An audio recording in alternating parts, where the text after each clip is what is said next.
40 सब्जियां बनाऊंगी। अरे बेटा, आखिर कब तक तू हमें इस तरह डाइनिंग टेबल पर इंतजार करवाती रहेगी? हम लोग कब से तेरे खाने का इंतजार कर रहे हैं। आखिर तू ऐसा कौन सा खाना बना रही है जो तुझे इतना समय लग रहा है? पिछले 2-3 घंटे से तू किचन में ही घुसी हुई है। अरे माँ, आप क्यों चिंता कर रही हो? मैं हूँ ना आपकी बेटी। आज मैं आप लोगों को ऐसा खाना खिलाऊंगी कि आप लोग 5 स्टार होटल का स्वाद भी भूल जाएंगे। बस थोड़ा सा समय और दीजिए, फिर आपके सामने लजीज खाना हाजिर होगा। पता नहीं दीदी, आप हमें कौन सा लजीज खाना खिला रही हो जो पिछले 2 घंटे में अब तक बना ही नहीं। इतनी देर में तो हमारा बाहर से मंगाया हुआ ऑर्डर भी आ चुका होता। माँ, मैं तो कहता हूँ रहने दो दीदी के हाथ का खाना, हम बाहर से कुछ ऑर्डर कर लेते हैं, क्योंकि अगर दीदी के खाने के भरोसे रहे तो हम आज भूखे ही मर जाएंगे। अरे तू तो रहने ही दे वरुण, तुझे क्या पता कि खाने का असली स्वाद क्या होता है। सही कहा है किसी ने, बंदर क्या जाने अदरक का स्वाद। और हाँ, मेरी बात कान खोलकर सुन ले, इस घर में आज बाहर से खाना नहीं आएगा, क्योंकि मेरा खाना अब बस बनने ही वाला है। तो ये थी रानी और वरुण की छोटी सी बहस। दरअसल रानी को खाना बनाने का बहुत शौक और वो आए दिन घर में कुछ न कुछ नया ट्राई करती रहती थी, लेकिन आज तो उसने हद ही पार कर दी। उसने खाने में कुछ ज्यादा ही पकवान बनाने की ठान ली थी, जिस कारण उसे किचन में 2-3 घंटे गुजर गए थे। काफी कड़ी मशक्कत के बाद आखिर रानी खाना बनाकर सभी के सामने परोस देती है और टेबल पर 40 तरह की सब्जियां देखकर सभी लोग हैरान हो जाते हैं। डाइनिंग टेबल पर बर्तनों का ऐसा अंबार लगा था कि वरुण को अपनी प्लेट रखने की जगह भी नहीं मिल रही। डाइनिंग एरिया में खुशबू तो आ रही थी। अरे ओ रानी,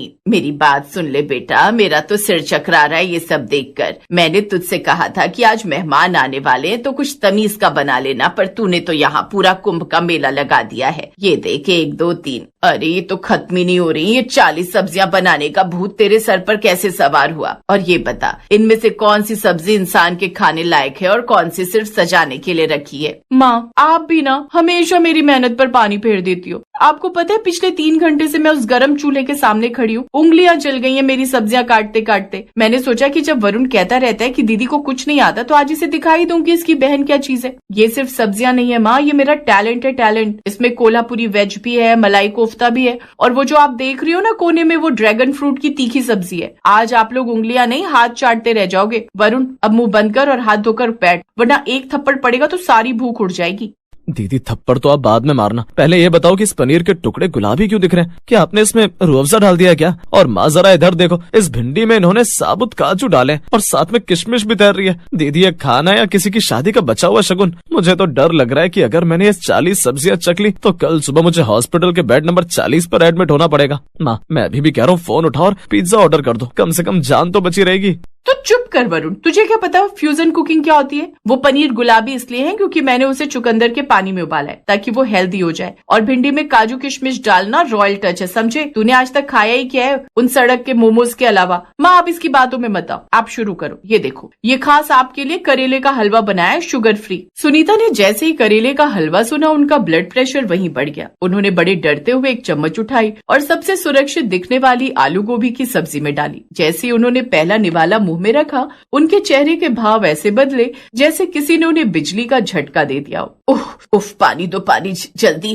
रानी, ये क्या बनाया है? इस आलू गोभी में इतना नमक है कि मुझे लग रहा है तूने सीधा समंदर का पानी इसमें पलट दिया है। और ये गोभी, ये तो पत्थर जैसी सख्त है। क्या तूने इसे पकाया भी है या सिर्फ गर्म पानी दिखाकर बाहर निकाल लिया? बेटा, खाना क्वांटिटी से नहीं क्वालिटी से बनता है। तूने 40 सब्जियां तो बना दी, पर क्या एक भी सब्जी को चखने की जहमत उठाई थी?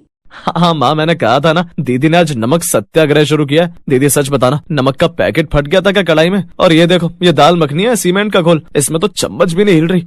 माँ, मुझे लगता है दीदी ने आज किचन में खाना नहीं बनाया, बल्कि कोई केमिकल एक्सपेरिमेंट किया। दीदी, आप एक काम करो, ये सारी सब्जियां ले जाकर पड़ोस के उस कुत्ते को खिला दो। अगर वो बच गया तो समझो हम भी खा लेंगे। वरुण, तू बहुत बदतमीज हो गया है। माँ, मैं मानती हूँ कि नमक थोड़ा तेज हो गया होगा, पर बाकी सब्जियां तो देखो। ये मलाई मटर है, इसमें तो नमक कम ही रखा है मैंने। वरुण ने हिम्मत जुटाकर मलाई मटर चखा, पर चखते ही उसका मुंह अजीब सा बन गया। उसे समझ नहीं आ रहा था कि वो हंसे। वाह दीदी, क्या बात है, मलाई मटर में नमक तो कम है, पर आपने इसमें इलायची की जगह लौंग का पूरा डिब्बा खाली कर दिया है। मेरा मुंह ऐसा लग रहा है जैसे डेंटिस्ट के पास बैठा हूँ और उसने सुन्न करने का इंजेक्शन लगा दिया। दीदी, 40 सब्जियां बनाना बहादुरी नहीं है, बेवकूफी है। इतनी देर में अगर आप सिर्फ एक दाल और चावल बनाती ना तो हम शांति से खा लेते। अब देखो, 3 घंटे की मेहनत भी गई, सारा राशन भी बर्बाद हुआ और हम भी भूखे हैं।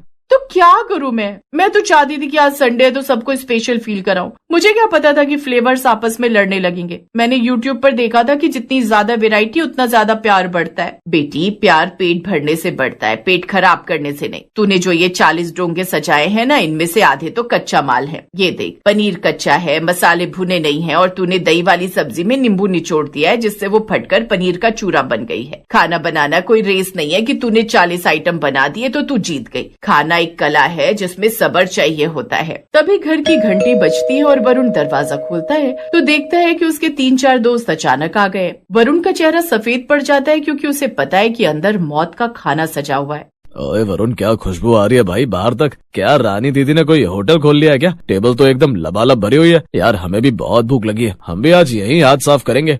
नहीं भाई, अभी खाना तैयार नहीं है।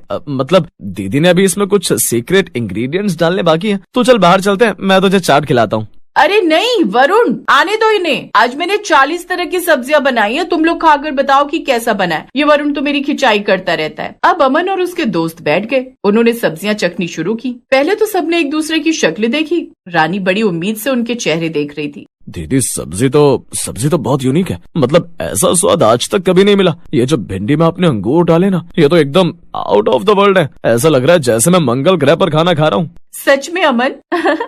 देखा माँ, इसे कहते हैं कद्रदान। वरुण तो बस जलता है मुझसे। हाँ, अमन को तो वैसे भी कुछ भी खिला दो। ये तो हॉस्टल की वो दाल भी पी जाता है जिसमें छिपकली गिरी होती है। इसकी बात मत सुनो। अमन सच बोल, वरना कल सुबह तू ऑफिस नहीं जा पाएगा। भाई सच में बहुत गंदा है, पर दीदी का चेहरा देख, वो रो देगी। चुपचाप थोड़ा थोड़ा खा लेते हैं और बाद में बाहर जाकर हाजमोला खा लेंगे। बेचारे दोस्त और घर वाले मिलकर जैसे तैसे वो खाना खा रहे थे, लेकिन रानी को अपनी गलती का एहसास तब हुआ जब उसने खुद शांति से बैठकर अपनी बनाई हुई पंचरत्न दाल चखी। उसमें दाल कम और हल्दी इतनी ज्यादा थी कि रानी का मुंह ही पीला पड़ गया। माँ, वरुण सही कह रहा था, ये तो सच में बहुत बुरा बना है। मुझे समझ ही नहीं आया कि मैं क्या डाल रही हूँ और क्या नहीं। 40 सब्जियां बनाने के चक्कर में मैंने किसी का स्वाद चेक ही नहीं किया। सॉरी माँ, मैंने आपका संडे खराब कर दिया और इतना सारा सामान भी वेस्ट कर दिया। कोई बात नहीं बेटा, गलती से ही इंसान सीखता है। तूने मेहनत तो पूरी की, बस दिशा गलत थी। अगली बार 40 नहीं, सिर्फ 4 चीजें बनाना, पर ऐसी बनाना कि लोग दोबारा मांग कर खाएं। चलो दीदी, अब रोना बंद करो। हार मान ली ना आपने। अब सजा के तौर पर आप हम सबको बाहर लेकर चलोगी और बढ़िया सा डिनर खिलाओगी। और हाँ, रास्ते में चड्डा अंकल के घर ये 40 सब्जियां देते हुए चलेंगे। वो हमेशा कहते हैं ना कि उन्हें नई नई चीजें चखना पसंद है। चुप कर वरुण, चड्ढा अंकल को खिलाया तो वो कल सुबह डंडा लेकर हमारे घर आ जाएंगे। चलो मैं तैयार होती हूँ, आज सबको मेरी तरफ से पार्टी। रानी ने किचन साफ किया और कसम खाई कि अब वो कभी भी क्वांटिटी के पीछे नहीं भागेगी।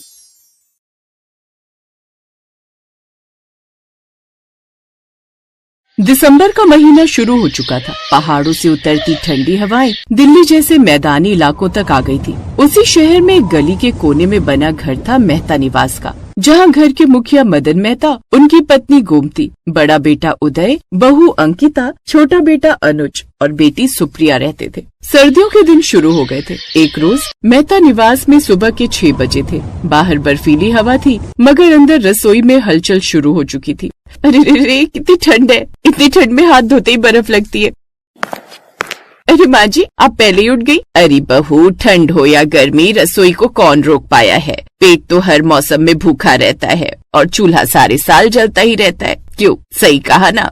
कमला, आज कुछ हरा भरा बना देना।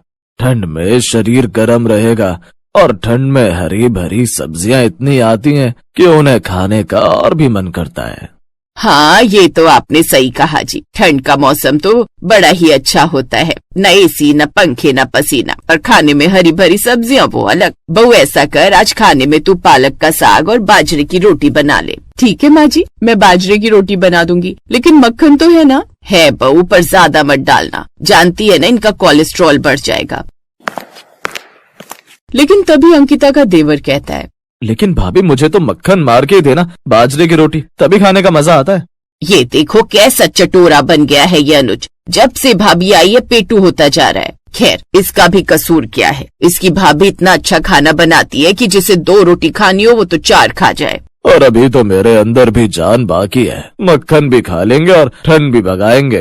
कुछ देर बाद अंकिता सबके लिए पालक की सब्जी साथ में मक्खन मारकर बाजरे की रोटी भी बनाती है, जिसे सभी बड़े ही शौक से खाते हैं। फिर घर के सारे काम निपटा कर अंकिता अपनी सास से, माँ जी घर में सभी सब्जियां तो खत्म हो गई हैं, मैं इनके साथ बाजार जाकर ले आती हूँ। ठीक है बहू। फिर वो अपने पति उदय के साथ बाजार चली जाती है। ठंडी धुंध में सब्जियों के ठेले मानो रंगों की पेंटिंग लग रहे थे। देखो जी ये मटर कितने ताजे, इनके पास से गुजरते कितनी अच्छी खुशबू आ रही है।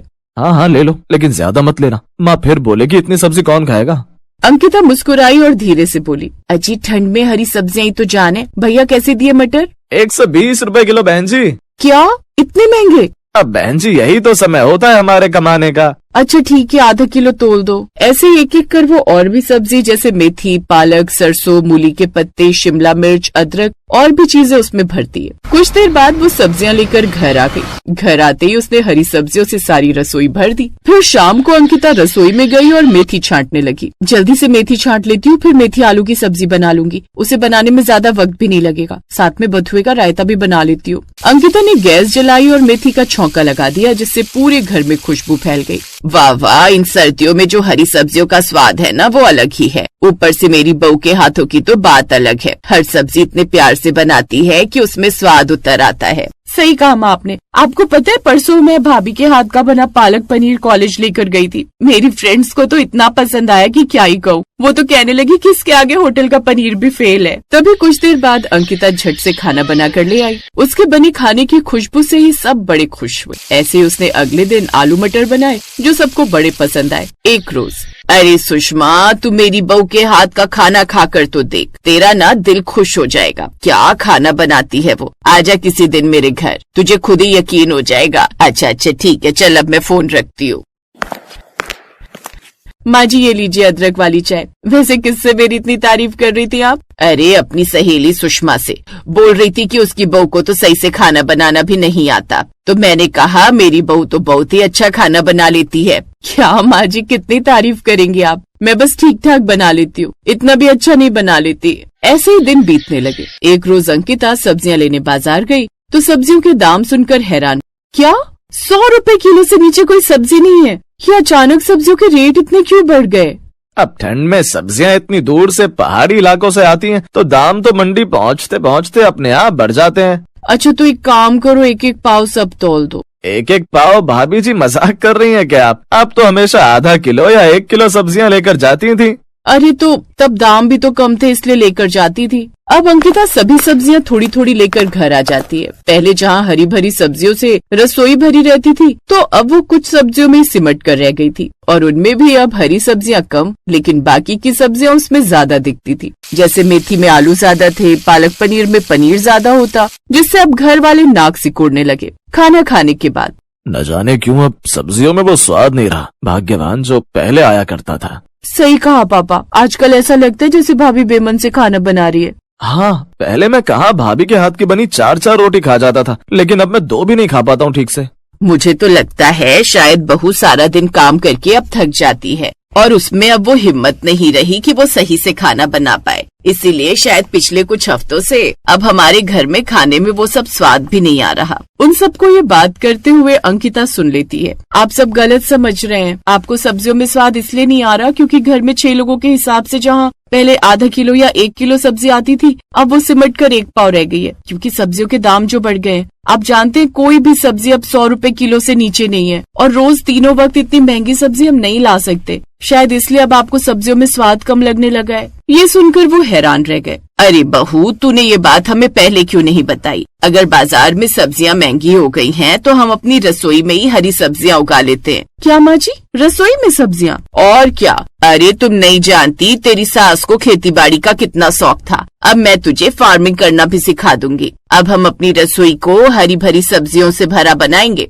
अब दोनों सास बहू मिलकर अपनी रसोई में ही एक जगह हरी भरी सब्जियां लगाती हैं। साथ ही उसमें एक ऐसी खाद डालती हैं जिससे हफ्ते भर में उनकी रसोई हरी भरी सब्जियों से महक उठती है। अरे वाह माँ जी, मैंने कभी नहीं सोचा था कि अपनी इस रसोई में मैं हरी भरी सब्जियां भी कभी उगाऊंगी और इनमें से खुशबू भी कितनी अच्छी आ रही है। हाँ बहू, क्योंकि ये सब ताज़ा सब्जियां हैं। शहर की मंडी में जो सब्जियां मिलती हैं, वो खेतों से शहरों तक आते आते बासी हो जाती हैं और ये ताजी हैं। इन सब्जियों की महक देखना कितनी अच्छी हो। बहू, पहले सरसों का साग धो ले, फिर उसमें थोड़ा सा लहसुन पीस देना। अम्मा, मैं उसमें थोड़ा पालक और मेथी भी डाल दूंगी, स्वाद और रंग दोनों आएंगे। वाह, लगता है आज की रसोई में शहरी वाली बहू का तड़का लगेगा। अब अंकिता शाम को अपनी रसोई से ही हरी भरी सब्जियां तोड़ती है और उसका साग बनाती है। उसकी खुशबू दूर दूर तक फैल जाती है। इतने में पड़ोसन शकुंतला काकी आई।